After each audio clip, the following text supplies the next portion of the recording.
हम असर्टिवनेस की बात कर रहे थे कि असर्टिव होना चाहिए बंदे को। असर्टिव ये होता है कि इमोशनली ब्लैकमेल नहीं होना। एक चीज़ आपने डिसाइड की है कि मैंने ये काम ऐसे करना है। फ़र्ज़ करें आपका बच्चा है, आपका भाई है, आपका एम्प्लॉई है कोई, वो आपसे एक काम कहता है कि ये चीज़ करनी है। आप उसे कहते हैं नहीं, दूसरी बार नहीं, तीसरी बार नहीं। अब 5वीं दफ़ा वो कहते हैं ज़िद करके नहीं करनी है, तो आप उसको अलाउ कर देते हैं।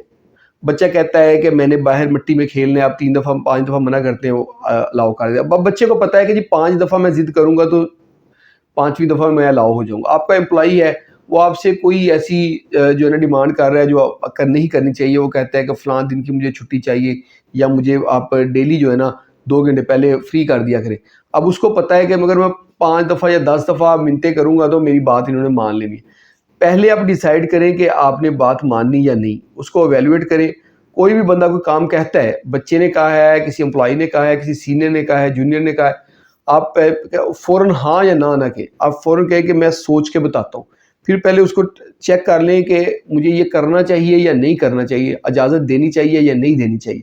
अगर आपको लगता है इजाज़त देनी चाहिए, फिर आप इजाज़त दे दें। अगर आपको लगता है कि नहीं, इजाज़त नहीं देनी चाहिए, इसकी वजह से मुझे प्रॉब्लम्स आएँगी, मेरे टाइम में प्रॉब्लम आएँगी, मेरा लाइफ़स्टाइल में प्रॉब्लम आएगी, मेरी एंग्ज़ायटी बढ़ेगी, या जो है ना काम में रुकावट आएगी, या बच्चे की तरबियत सही नहीं होगी, तो आपने तब कहना है नहीं। और फिर जब नहीं कह दिया है, फिर आप उसने उस नहीं पे पक्का रहना है कि बस वो नहीं है, चाहे कोई 10 मिन्नतें करे या 1000 मिन्नतें करे। ये है असर्टिवनेस।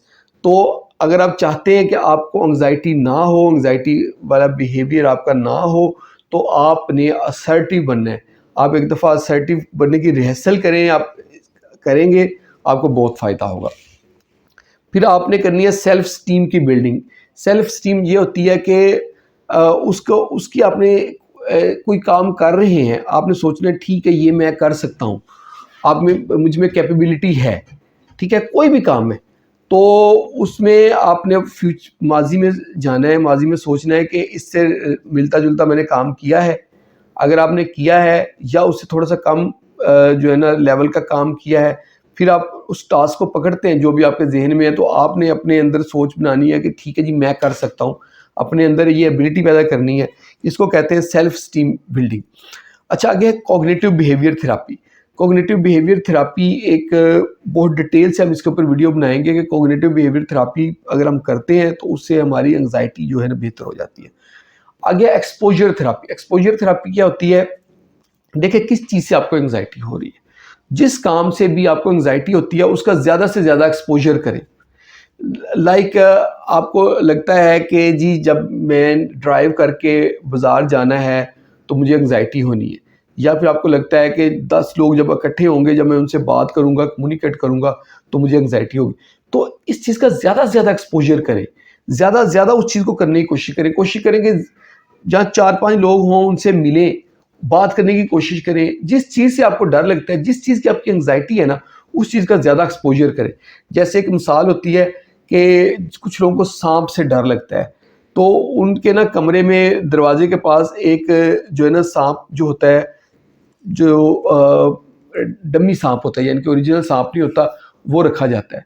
फिर उसके करीब-करीब रखा जाता है, फिर उसको उसके बाजू पे यहाँ पे रख देते हैं, फेस पे रख देते हैं। तो ये एंड पे करते हैं कि एक्सपोज़र दे-दे के उसको आदी बना देते हैं, कि इसको कहते हैं एक्सपोज़र थेरेपी। एक होता है स्ट्रक्चर प्रॉब्लम सॉल्विंग।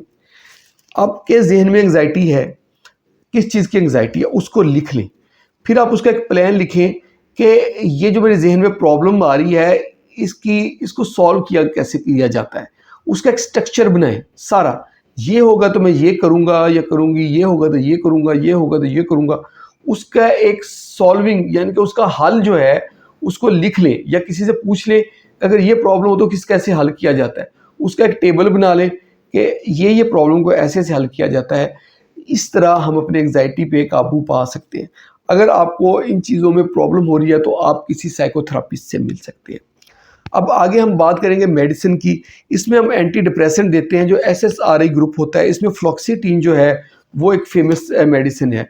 फिर हम जो है बीटा ब्लॉकर देते हैं, जिसमें लोरेज़ेपाम हम पेशेंट को दे सकते हैं। और एसएनआरआई हम देते हैं। एसएनआरआई में जो है ना वेनलाफैक्सिन जो है ना वो होता है। लेकिन ये मेडिसिन आपने डॉक्टर की प्रेस्क्रिप्शन के बगैर नहीं यूज़ करनी, और फार्मेसी भी अलाउ नहीं करती ये मेडिसिन आप डायरेक्टली जाके उनसे परचेज़ करें।